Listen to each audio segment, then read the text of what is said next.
Então, mais uma vez, bom dia. Vamos começar do começo. Bom, para quem não me conhece, o meu nome é Leandro, eu sou catequista aqui da Paróquia Nossa Senhora Aparecida e catequista agora de Crisma, que substitui o Eric, que foi para o seminário, e catequista de adultos da turma ao qual eu já tenho a responsabilidade aqui desde 2019. Tenho 40 anos e vamos tratar hoje sobre a Quaresma. Tema esse que estamos já vivendo desde quarta-feira. Hoje sábado, dia 5, e desde quarta-feira estamos vivendo isso. Mas nós precisamos entender o que é, por que Quaresma e o que é isso. Bom, eu costumo dizer no canal que eu tenho no YouTube, chama Ascese e Catequese, que nós precisamos ter uma espiritualidade litúrgica. O que eu quero dizer quando eu falo de espiritualidade litúrgica? Quero dizer que a Igreja nos fornece a chance de vivermos junto com Jesus todos os passos que Ele deu. De modo que, quando começa o mês de novembro, quer dizer, quando termina o mês de novembro, inicia-se ali o tempo litúrgico, né? O nosso ano não começa dia 1º de janeiro, começa ali na última semana, quando começamos um tempo de espera, um tempo de aguardar o Senhor, né? Aguardar o quê? Aguardar o Natal. Então nós fazemos toda uma preparação ali, na qual a gente espera tanto a segunda vinda de Jesus, quanto o Natal, que é a primeira vinda, que é o nascimento de Jesus. O que se comemora no Natal é o nascimento. Então, desde aquele momento a gente começa a se preparar, a viver junto com a Igreja isso. Essa espiritualidade litúrgica possui aí uma tensão. O que eu quero dizer com isso? Essa tensão é a seguinte: a espiritualidade litúrgica é vivida em conjunto. Nós vivemos em grupo, porém, ela precisa ser vivida individualmente. Você precisa vivê-la. Por quê? Porque a salvação, ela é individual.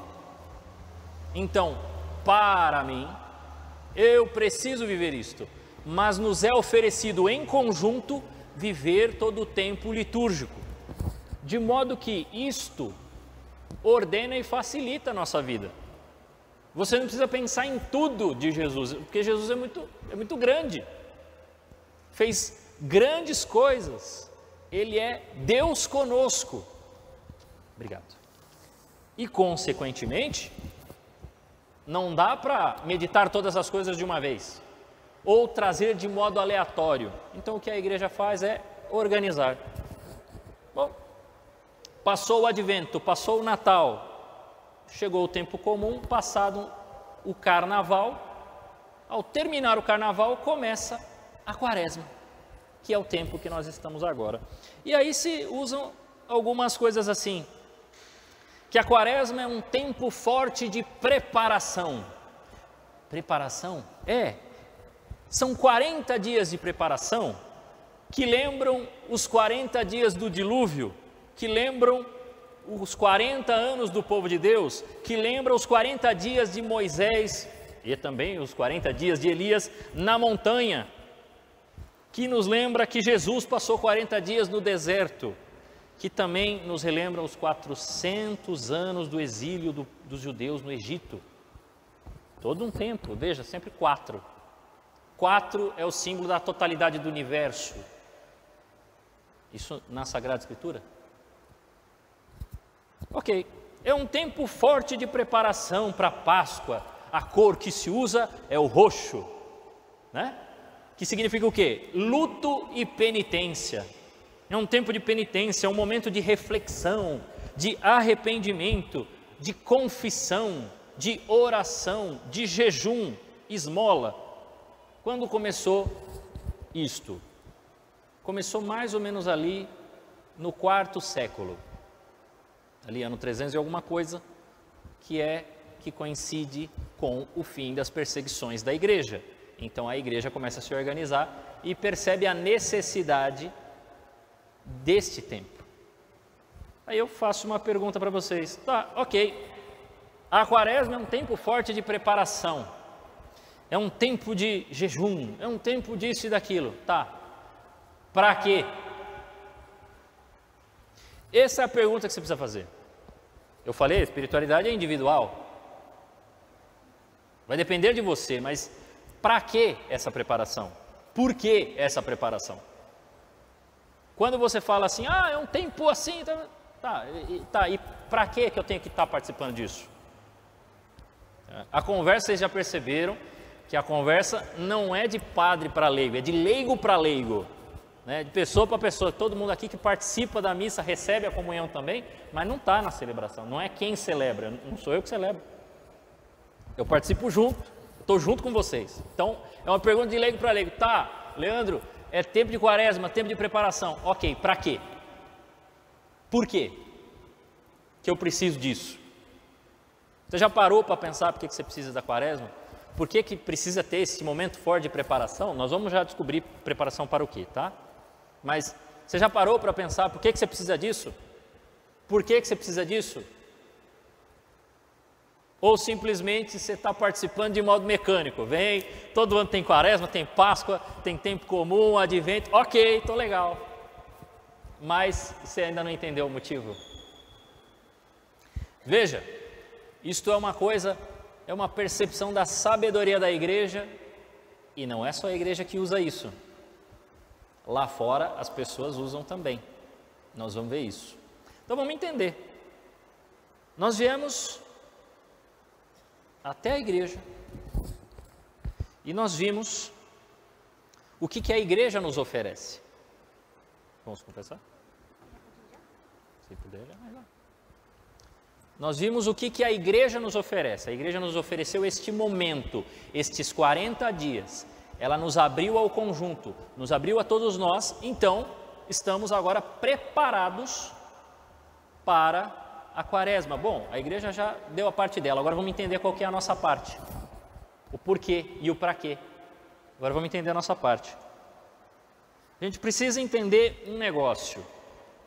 Antes de falar da nossa parte, eu tenho que falar da problemática atual, que é um comportamento dos católicos hoje em dia, que quando chega o tempo da quaresma, existem diversas objeções estranhas. Se você não usa essas objeções, graças a Deus. Mas nós precisamos abolir isso e ensinar aqueles que também são católicos a não ficarem com essas ideias. Por exemplo, a quaresma é um tempo triste.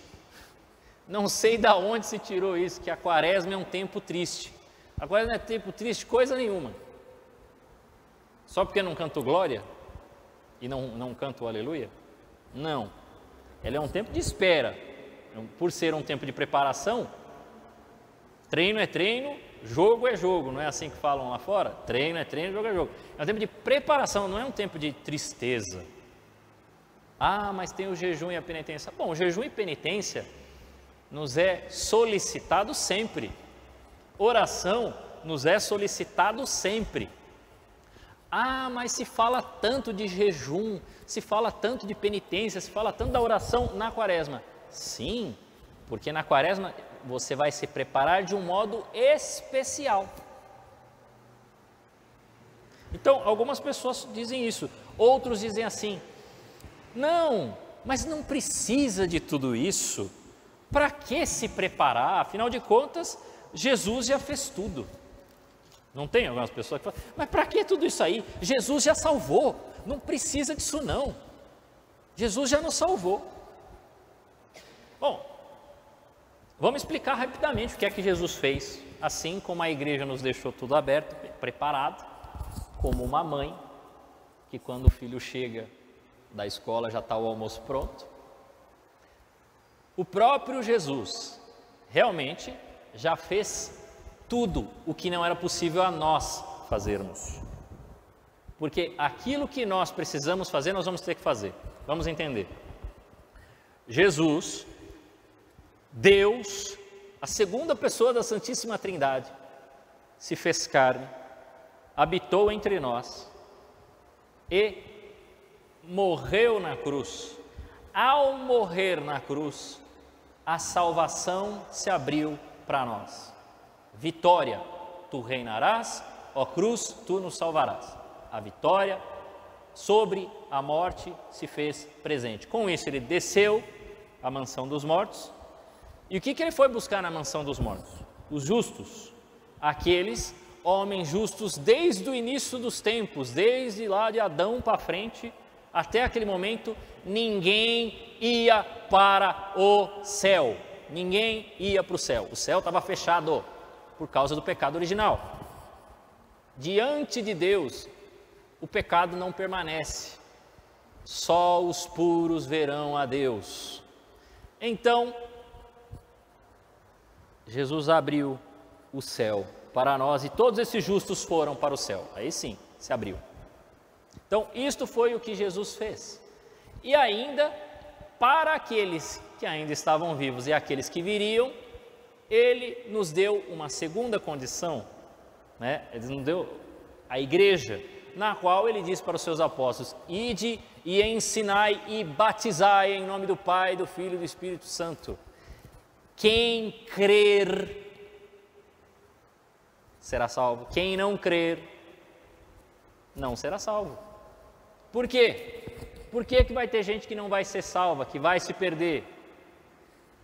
Porque nem todo mundo quer, e a salvação, ela é individual, assim como eu falei da espiritualidade, e existe uma coisa chamada liberdade humana. Deus nos deu, a liberdade não foi retirada depois que Ele nos trouxe a salvação. Agora fica aberto para mim e para você dizer o sim ou não. Por isto, se você estiver em pecado grave, você está dizendo não, apesar de ser batizado. Por quê? Porque se você quer estar com Deus, você precisa amá-lo. E o pecado nos leva para não amá-lo, nos leva para amar outra coisa, para ter a paixão por outra coisa, nos afasta dele. Por isso que a gente se confessa, que aí confessando você volta ao estado que você estava no momento batismal. Expliquei isso para o Crisma semana retrasada, hein? Tem que estar fresco aí na memória dos catequizandos. É isto. Então, agora depende da sua ação. Deus, desde o momento que criou o homem, soprou sobre as narinas de Adão. Depois daquilo, meus amigos, nós temos uma colaboração. Não é só Deus que faz agora. Tem uma ação nossa. E por isto existe a quaresma. A quaresma é o tempo de preparação para a Páscoa. O que é a Páscoa? É o momento exatamente que celebramos paixão, morte e ressurreição de Jesus. Em paralelo, nós nos preparamos para a Páscoa definitiva, que é quando Ele vier, e aí então haverá apenas a grande celebração, onde estaremos juntos com Ele, com o Cordeiro. Aí haverá o maior banquete do Cordeiro. A missa nos prepara para este momento. Por quê? Porque ela é o santo sacrifício de Jesus, mas nós ainda não vemos Jesus face a face. Jesus está escondido sobre o véu eucarístico, em corpo, sangue, alma e divindade. Você recebe o próprio Jesus, mas você vê o pão, fica ali ainda a forma do pão. Nesta Páscoa definitiva você verá o próprio Cristo, ceará com Ele, verá Deus face a face. É esta preparação que a gente faz. Por isso que os corações na quaresma, e aí você vê que não tem nada de tristeza, precisa ser como de uma pessoa que está apaixonada, que marcou o encontro com esta pessoa e está ali dentro de casa fazendo toda a sua preparação, tomando banho, no caso dos homens fazendo a barba, ou se preparando, passando perfume, colocando a melhor roupa para ver aquela pessoa que ama. A quaresma é este momento. A quaresma é esse tempo de preparação, é esse tempo belo. Então não é um momento de tristeza, é um momento feliz, é um momento de expectativa, de 40 dias. Ora, me parece de uma sabedoria tremenda que sejam exatamente 40 dias. Vou dar uma explicação de algumas coisas que ocorrem aí fora. Aí fora, o pessoal costuma dar muitas orientações psicológicas, orientações para quem está trabalhando. Então, se chama muito de desenvolvimento pessoal. Algumas pessoas que dão orientações para pessoas que são investidores, né? Então para a questão de educação financeira. E não é estranho você olhar em postagens do Facebook, do Instagram, o pessoal colocar aquelas postagens dizendo: olha, para você obter sucesso nesse empreendimento, nestas coisas, você precisa fazer algumas coisas. E não é esquisito que eles coloquem algumas coisas assim: você precisa ler um livro por semana, você precisa beber mais água, você precisa comer menos, você precisa orientar a sua alimentação. Não é estranho você ver isso. Jejum está na moda aí fora, né? Não se fala tanto de jejum intermitente? O pessoal fala. Então veja, o pessoal fala: olha, exercite a gratidão, ajuda, guarde uma porcentagem do seu dinheiro, isso nas instruções de educação financeira, guarde uma parte do seu dinheiro para fazer caridade. Olha, isso na instrução financeira, não é a igreja não, eu estou falando do que o pessoal faz lá fora. E se instrui tanto para ter uma qualidade de vida, né? Para pessoas eu vi, olha, evite comer demais tal e tal alimento, segura um pouco a onda. Falam disso. E não é que agora falam também para você exercitar um negócio chamado gratidão e agradecer a Deus pelas coisas? Olha, o pessoal lá fora fala isso e aqui dentro a gente pega e fala: ai, mas precisa de tudo isso? Para quê? Ora, lá fora já entenderam, a gente desaprendeu? Você desaprendeu? Então, entenda uma coisa: para se ter, eu vou usar uma linguagem mundana para ficar claro, para você ter sucesso neste empreendimento chamado amar a Deus sobre todas as coisas e você estar cada vez mais próximo deste Deus, você precisa botar ordem nesse corpo. É por isto que a primeira leitura, o primeiro evangelho da quaresma é Mateus capítulo 6. Se você não lembra, quero lembrar-lhe: guardai-vos de fazer boas obras diante dos homens para seres vistos por eles. Caso contrário, não tereis recompensa junto de vosso Pai que está no céu. É Mateus capítulo 6, de 1 a 16. Eu não vou ler todo, vou ler só algumas partes, para que fique claro o que foi dito. Quando, pois, dás esmola, não toques trombeta diante de ti, como fazem os hipócritas nas sinagogas e nas ruas, para serem louvados pelos homens. Em verdade eu vos digo, já receberam sua recompensa. Quando deres esmola, que tua mão esquerda não saiba o que fez a direita, e assim a esmola se fará em segredo, e teu Pai que o vê escondido irá recompensar-te. Quando orardes, não façais como os hipócritas, que gostam de orar de pé nas sinagogas, nas esquinas das ruas, para serem vistos pelos homens. Em verdade eu vos digo, já receberam sua recompensa. Quando orardes, entra no teu quarto, fecha a porta, ora ao teu Pai em segredo, e teu Pai, que vê num lugar oculto, te recompensará. Nas vossas orações, não multipliquei as palavras como fazem os pagãos, que julgam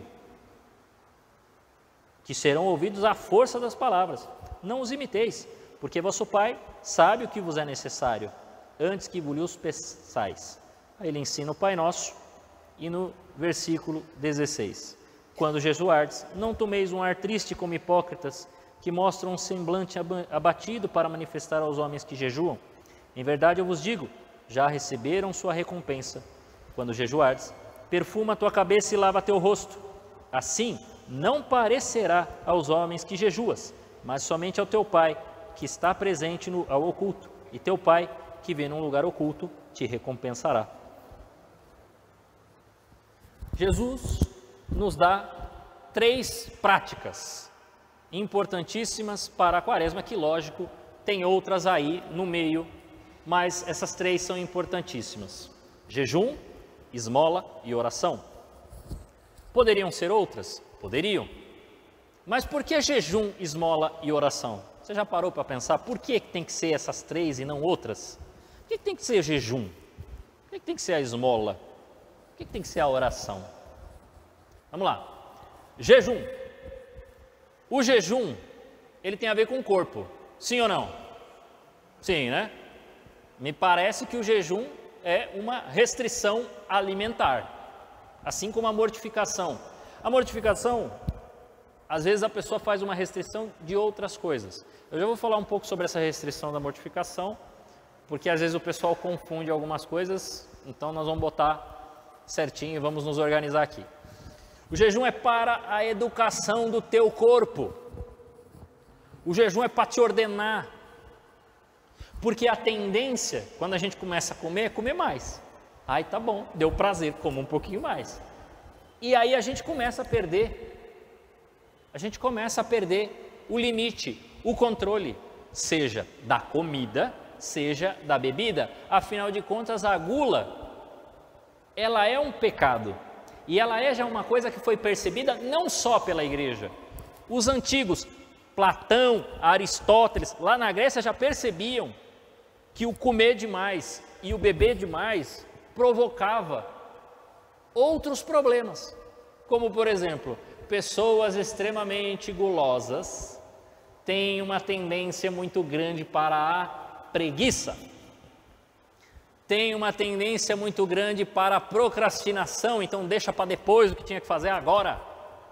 Tem uma tendência, olha isso São João Clímaco fala na Escada do Paraíso, cuidado.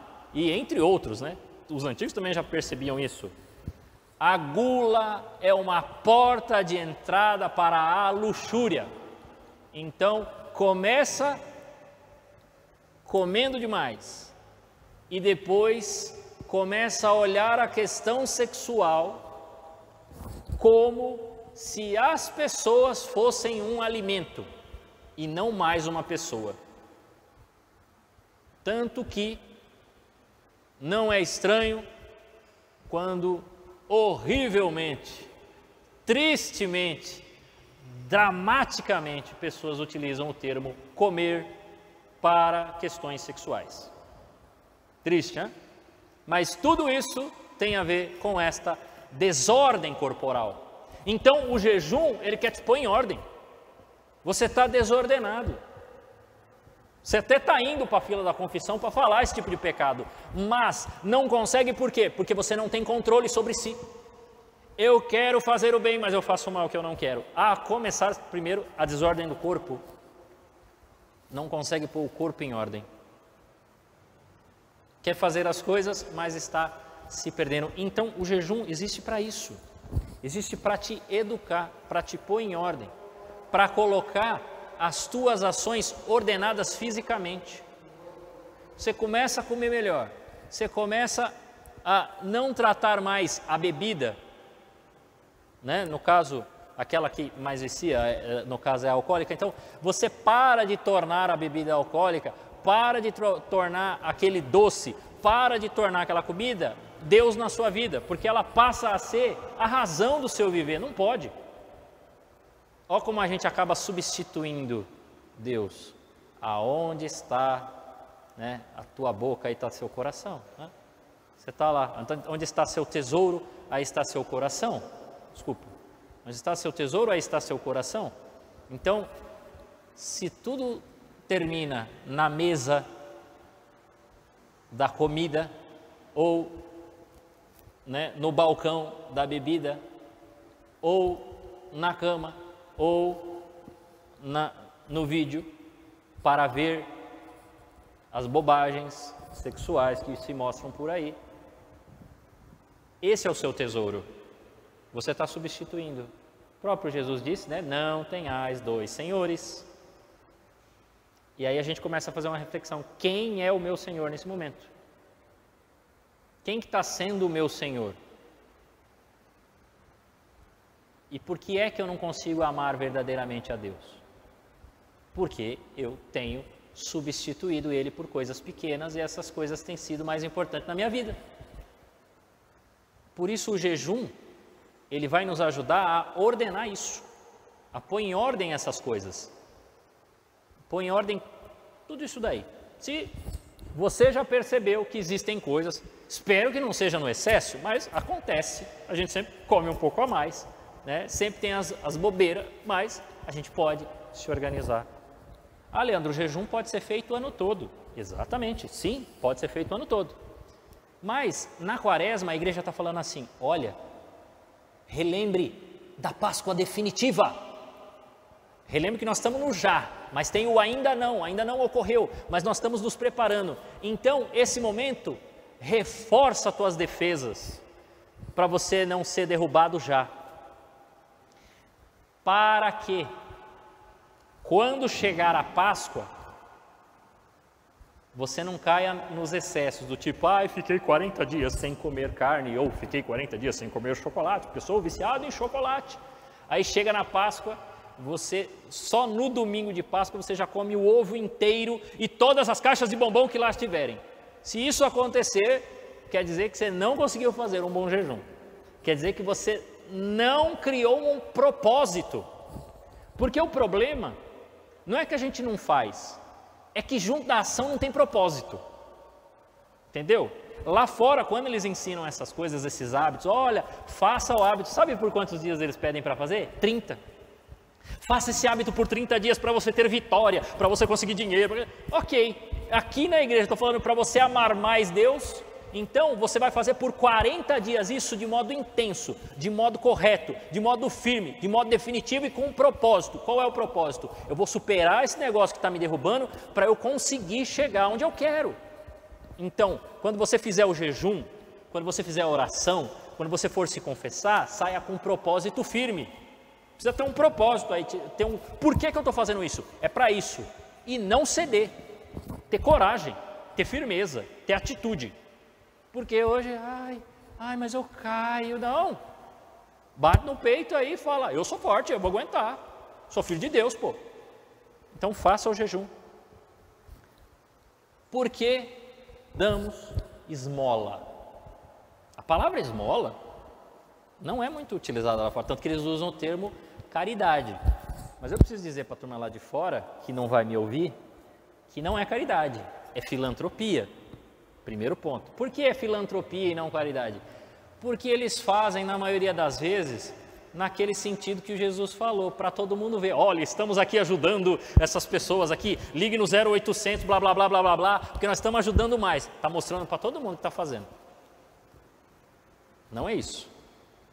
É claro, meus irmãos, que às vezes você vai fazer oração, você vai fazer alguma campanha e você vai pedir para as pessoas. E vai ter que aparecer, porque senão não tem como.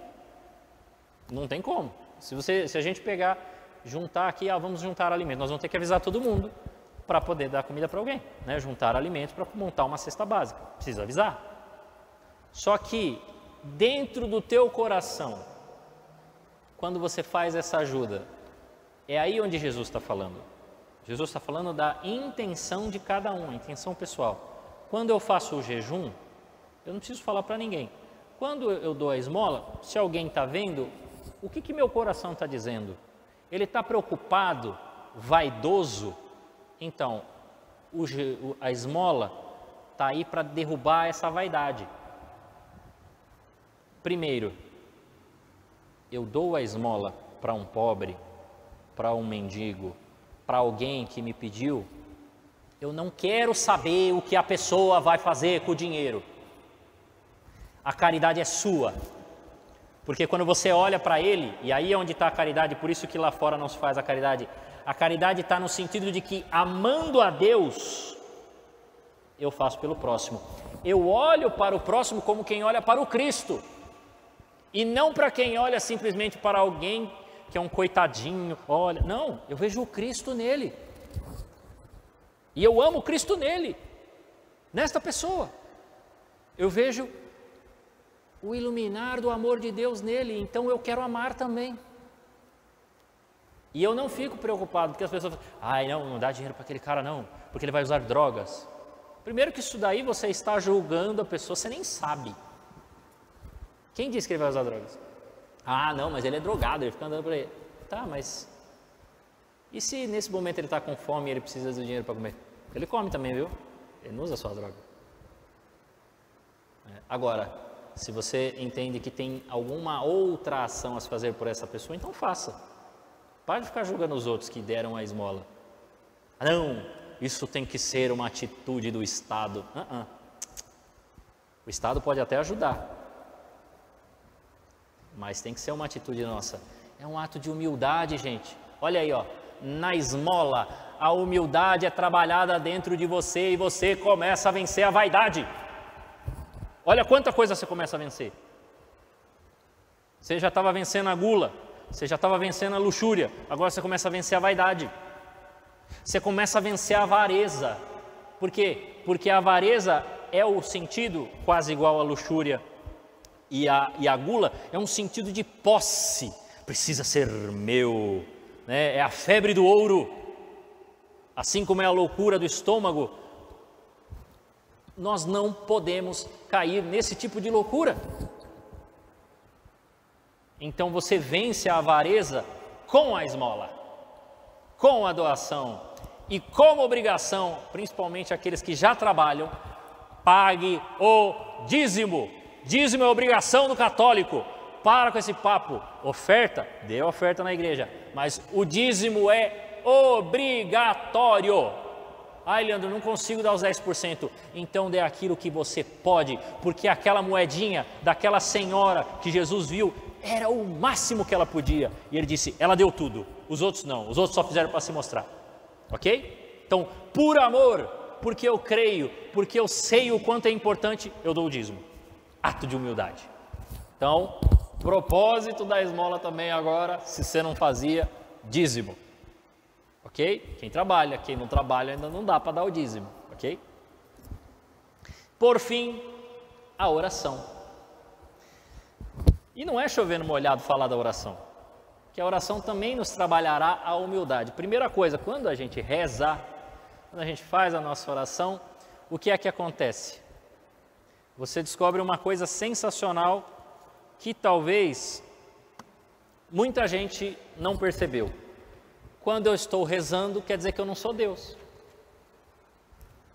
Você não é Deus. Deus é Deus e você não. Olha que coisa sensacional. Se você está rezando porque você crê, é porque você já crê que você não se fez sozinho. Você não se basta. Você não resolve todos os seus problemas sozinho. E pode ter certeza, quando surgem problemas e você está na oração e naquele momento até vem uma fraqueza por conta das pressões psicológicas do momento e tudo mais, Deus te sustenta com a graça e quando aquele momento passa você percebe, foi Deus que me ajudou, porque eu não aguentaria, não suportaria isso sozinho. É sensacional. A oração é necessária, obrigatória, não tem como dizer que amo uma pessoa e não quero falar com ela. Se você gosta de alguém, você fala com essa pessoa, não fala?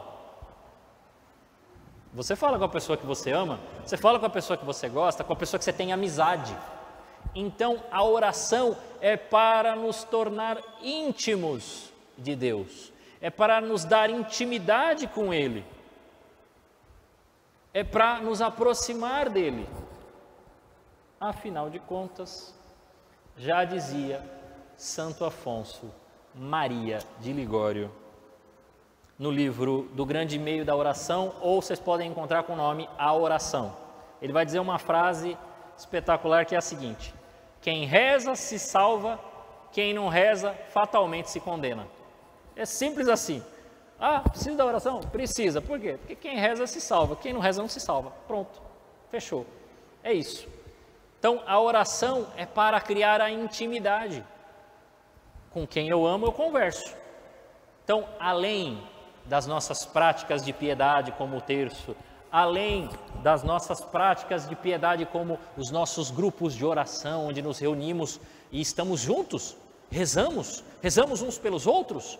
Então, isso é importantíssimo, mas além disso, precisamos fazer oração pessoal, e é isto que Jesus está nos cobrando logo no início da quaresma, a oração pessoal. Talvez você vai dizer para mim assim: Leandro, eu não sei como fazer. Quando tem as orações aqui em grupo eu rezo, quando tem o terço aqui, quando nós fazemos, faz-se muito via sacra na quaresma, então o pessoal faz e acompanha. Eu acompanho, Leandro, mas na oração pessoal realmente eu falho. O que eu posso fazer? Então, orientações práticas para a quaresma para podermos encerrar esta formação. Primeira coisa que você vai fazer, número 1, você vai fazer uma análise da sua vida. Vai analisar mesmo, é um início de um exame de consciência. Eu estou chamando de análise porque exame de consciência nós vamos deixar para a parte dos pecados, mas é um exame de consciência anterior ao exame de pecados, tá? Você vai analisar a sua vida, o que você fez, como você faz todas as suas ações, todas as suas atividades, como você se comporta lá fora, no seu trabalho, no seu estudo, na sua família. A gente chama aí, da nossa, esses locais, a gente chama de deveres de Estado na nossa vida cotidiana.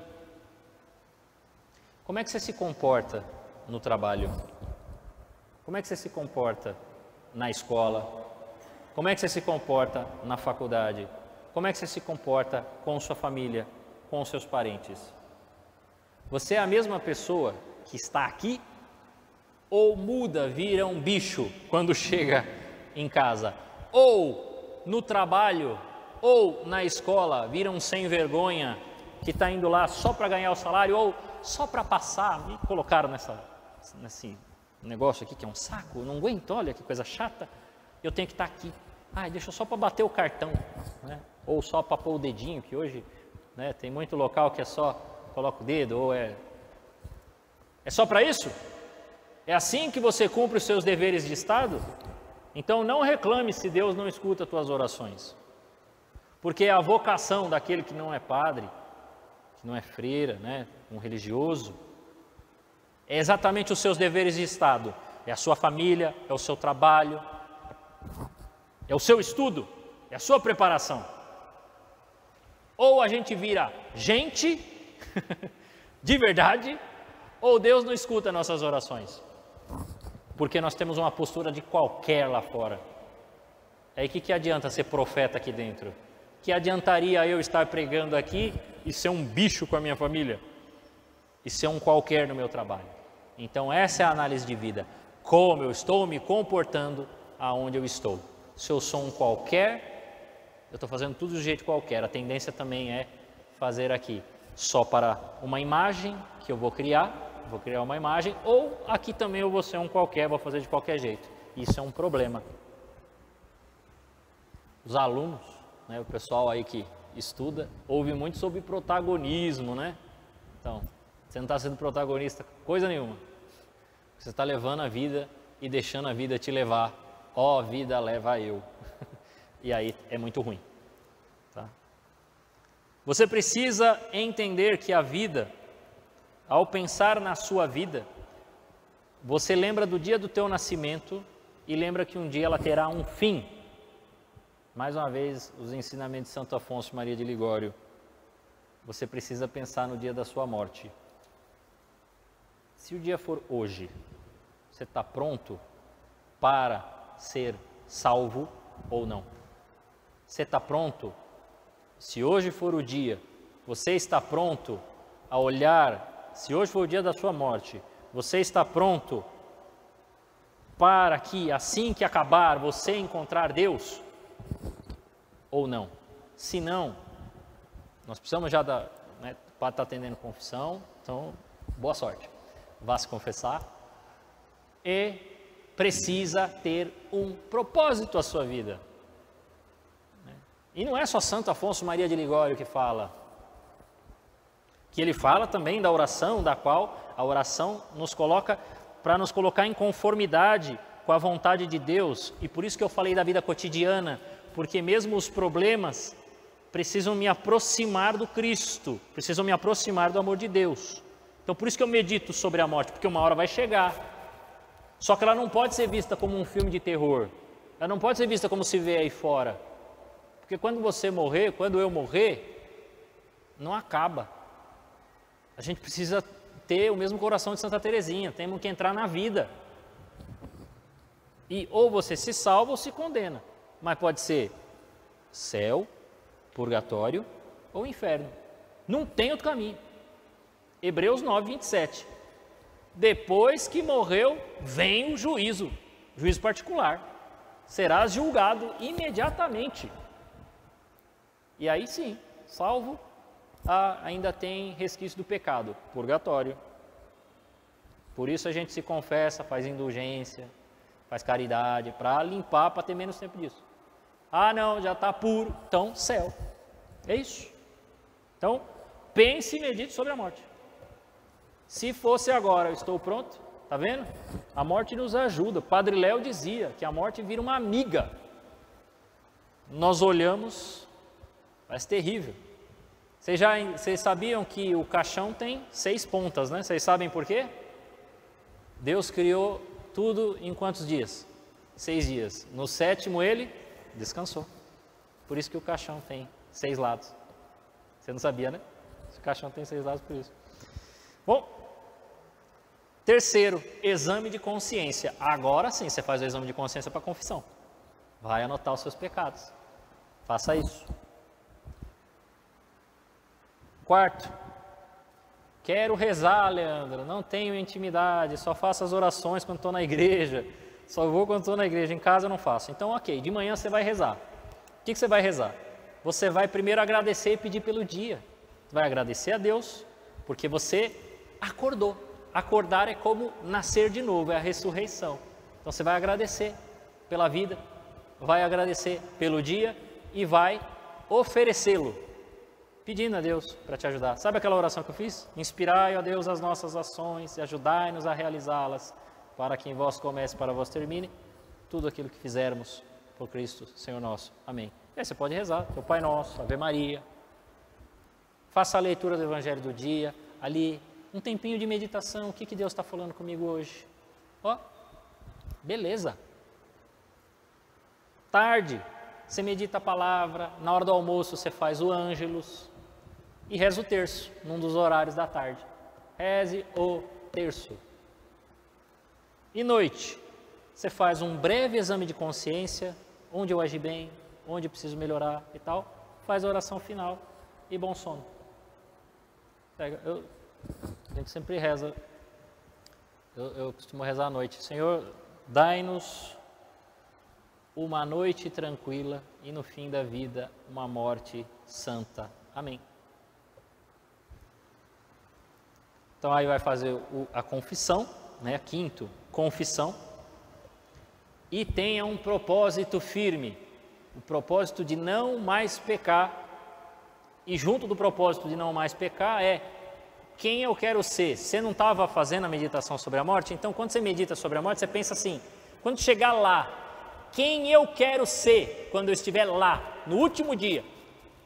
Quando alguém contar a história, a sua história, quando familiares seus contarem a sua história, o que você gostaria que contassem? Esse é o propósito que precisa ter. E sempre olhar para esse propósito. Porque aí você vai buscar exatamente este que é muito melhor do que você, este você que é melhor do que você, que está acima. que é Ele que te ajuda a fazer o juízo daquilo que você faz na hora do exame de consciência. É esse melhor seu que precisa sair daí de dentro e não apresentar o pior.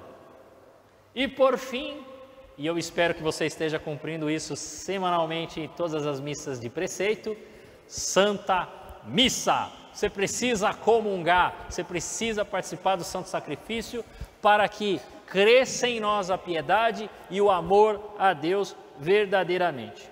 Termino repetindo a frase de Santo Afonso Maria de Ligório: quem reza se salva, quem não reza certamente se condena. Louvado seja nosso Senhor Jesus Cristo.